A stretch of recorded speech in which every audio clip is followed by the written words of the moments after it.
So the time has arrived. Paul Thomas Anderson's One Battle After Another is finally here. Now, going into this film, my expectations were so incredibly high. I have not been this hyped up about a film since Oppenheimer.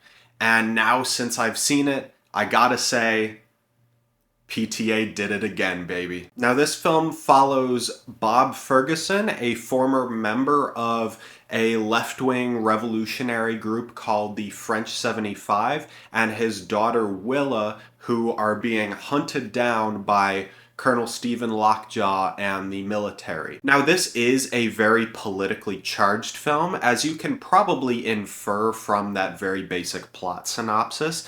But one concern I had going in was that this would kind of skirt along the lines of that political relevance and not really say much of anything and just have it kind of be there in the shadows.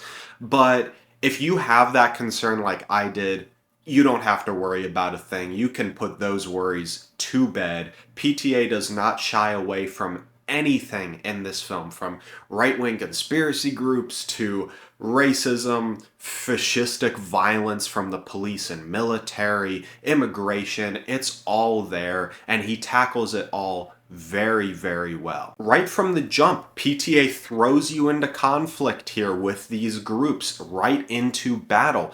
And he keeps such a propulsive energy for the entire film. It just never lets up. It grips you immediately and never lets you go. This has to be one of the best paced films I've seen in a while. It's just such a quick 2 hours and 40 minutes. I did not feel that runtime at all. It was such a well edited film. And despite the high energy and the constant chaos in this film, it never loses focus on the central father and daughter story here, because that is really the heart of this film, Bob and Willa. And with them, there's a lot about this passing on the fight for change down to the next generation, because obviously, DiCaprio's character Bob Ferguson is a former revolutionary, and that first 30 minutes is a prologue of him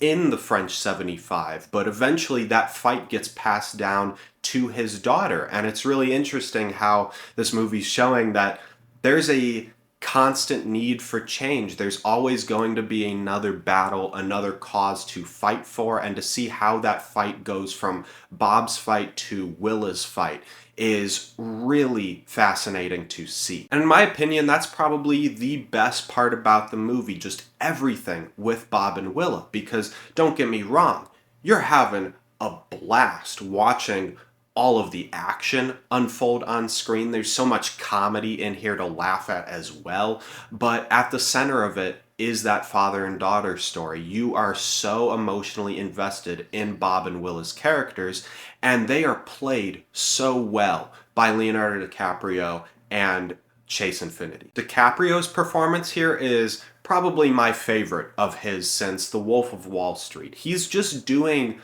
a lot in here, and I know people who have reviewed this film are saying it's nothing you haven't seen from him, but still, I think he's balancing so much here between the laugh out loud comedy and the genuine emotion and worry for his daughter. His character has a lot of changes between those opening 30 minutes, that prologue, and afterwards with the time jump for the rest of the film, because he's really this confident revolutionary fighting for that change in the first 30 minutes, but the rest of this film he's like this scared dad. He is worried for his daughter, and you can see how much love he has for her. To see how his character changes from that opening 30 minutes to the rest of the film, and to see his performance reflect that, is really good, and I really loved everything he was doing here. Chase Infinity, on the other hand, is just an absolute star in the making. This is her first film role, and she absolutely crushed it.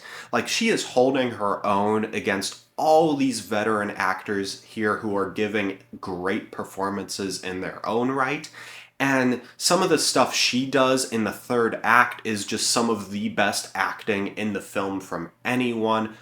Like I said, star in the making. What a great performance from her. And Sean Penn as the villain here, Colonel Lockjaw, he is just so good. He is the standout of the film for me.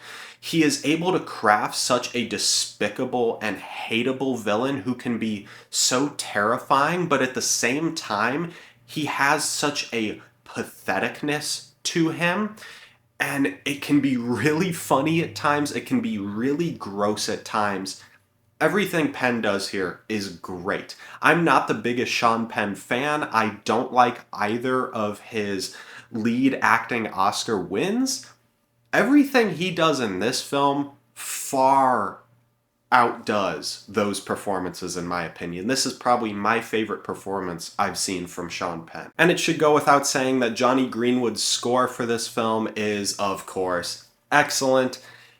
I just love his collaborations with PTA, and once again, he just delivers in spades. Whenever the chaos is starting to ramp up in the film, you feel that in the score. It just gets really wild and chaotic with all of the instruments, all the rhythms that everything is playing at, and it adds such a unique and interesting feel to the overall film. The visual look here is also really good. It's not PTA's most visually dynamic film. There are a handful of others that I would say look a little bit more interesting overall, but it is still impeccably shot, and there are a handful of sequences that really did have me in awe, namely the third act chase scene, just how he shoots the roads and the rolling hills with those long lenses. It's just gorgeous stuff. Overall, this film just has absolutely everything, from the technical craft to the incredible ensemble of performances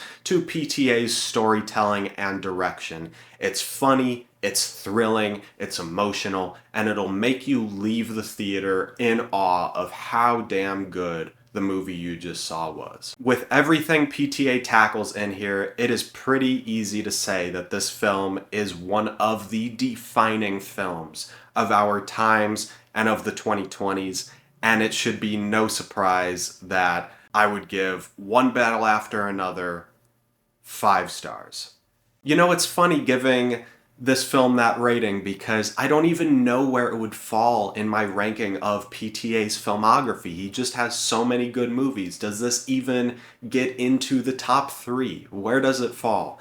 If you would be interested in seeing my full thoughts on that, I am going to be doing a ranking of PTA's filmography here very shortly, so keep an eye out for that one. And if you enjoyed this review, consider liking, subscribing, and I'll see you in the next one.